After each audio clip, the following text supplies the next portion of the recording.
guys, my name is Bree and today I'm going to be sharing with you my favorite books of 2016. This is Bella. Bella was an early Christmas present. She has a little Bella on her collar, so if you hear jingling, it's Bella, more than likely. Okay? Okay. Say hi. Oh, you're so cute. This year, I read a total of 27 books. Now for me, that is a personal best because I haven't read that many books in the time span of a year in a very long time. And I was really proud of myself. Yes, like maybe 5 or 6 of those were school-related books, but that doesn't matter because they were all like over 200 pages, some of which I actually really enjoyed.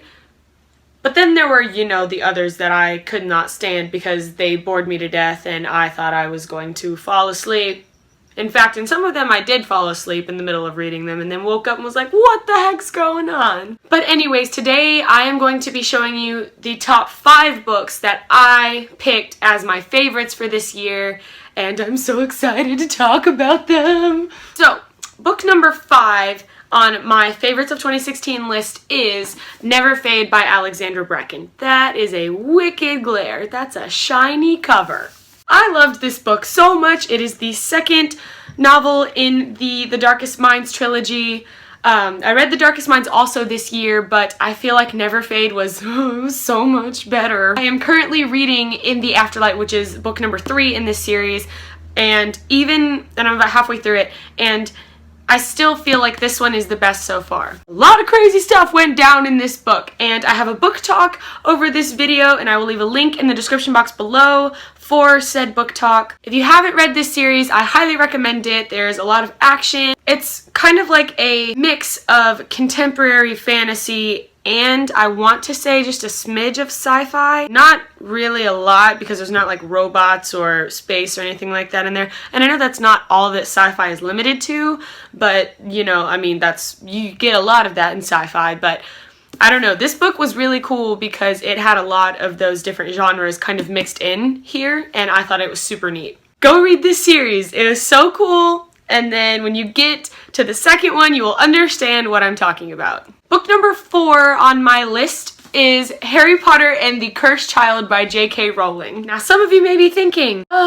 Bree, why is that number 4 and not number 2 or number 1? Well, let me tell you, because I have a couple more books that are a little bit kind of intense and exciting, and I loved them so much. But mainly because, Harry Potter is such a big thing in my life. I love Harry Potter. It's what inspired me to read. It's what inspired me to even become a booktuber.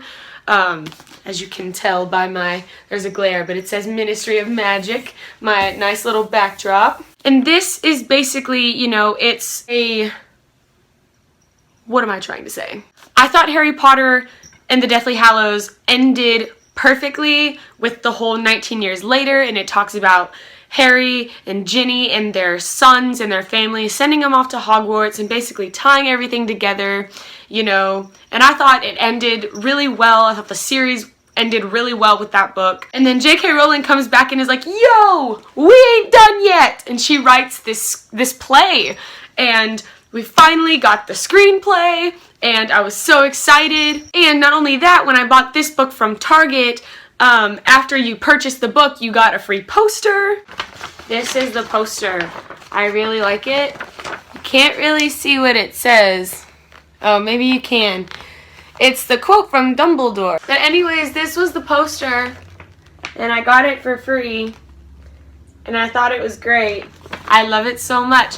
I have yet to put it up on my wall because I don't know where to put it yet because I have a bunch of other things I need to hang up and my room needs to be rearranged.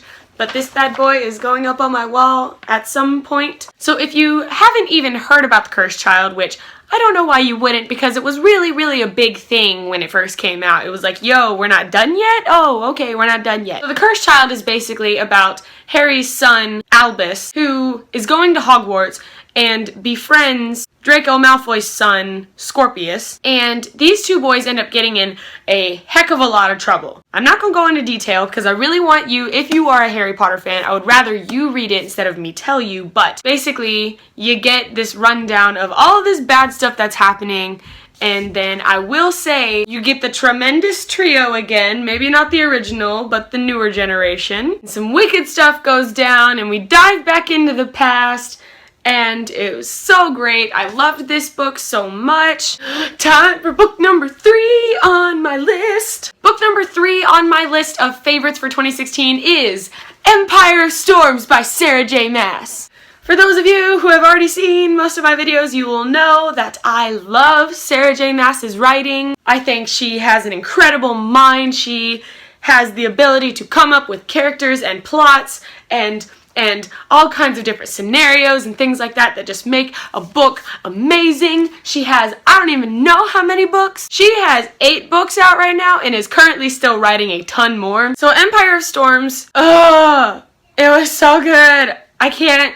I actually ended up reading the entire Throne of Glass series this year throughout the year. I started in January with Throne of Glass and then got to Crown of Midnight also in January, took a big long break and didn't start and strangely I started the Assassin's Blade in April. Like I took that whole month off of reading because of school and everything. Empire of Storms was so incredibly amazing.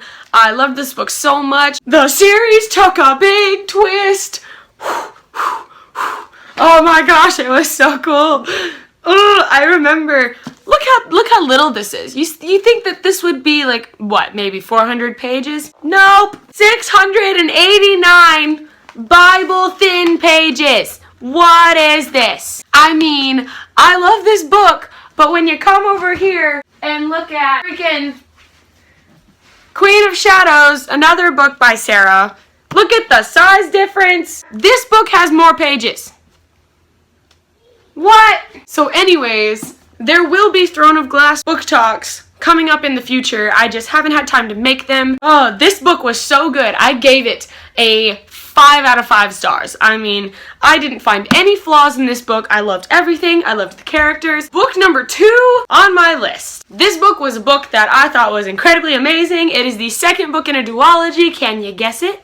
Can you guess it? Crooked Kingdom by Leigh Bardugo. Hang on, it's getting dark. I have to turn on the lights. Yay, ugly yellow lighting. Anyways, Crooked Kingdom is the second book in the duology. Six of Crows by Leigh Bardugo. This was amazing. I actually made the book talk for this video and Six of Crows, and I will leave both of those in the description box below. If you haven't read this book and you're a real big fan of like Tim Burton and Melanie Martinez and Pirates of the Caribbean, I would go check this series out. I thought this book was great. It was so dark and twisted and like everything was like tied up at the end, even though there were some parts that I was like, yo, why didn't we discuss that more? And if you have watched my book talk over this video, then you know exactly what I'm talking about. If you don't, I'm sorry that you don't, but you'll just have to go watch it then. Anyways, I loved this series so much. Definitely this has to be number 2, and it would be number 1, only the number 1 book was so good. And that number 1 book is A Court of Mist and Fury by Sarah J. Maas. Oh, guys! This series is so good so far. Oh my gosh. The first book, A Court of Thorns and Roses, is actually a retelling of Beauty and the Beast,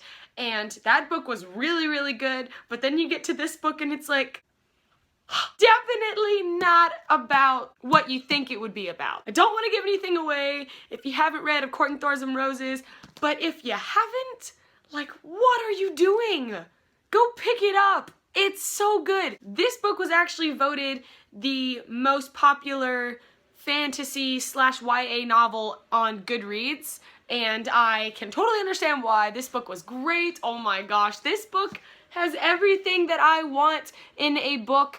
It's, oh my gosh, it was so great. The one thing I will say, this series, maybe not so much in the first book, but it's a little bit in the first book, this book is definitely not for the minds of 14, probably even 13 or younger, because there may be some R-rated things in here.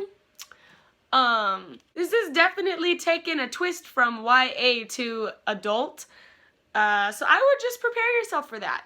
And I am almost 17. I've got like a little less than a month before I'm 17. And I still was like reading this and I'm like, okay, Sarah, that's cool. Just sitting there and I'm like, okay, I can't read this book when I'm around my family because it's really uncomfortable. But this book was so good. Oh my gosh, it was like, look how huge this thing is. I finished this book in like 3, maybe 4 days.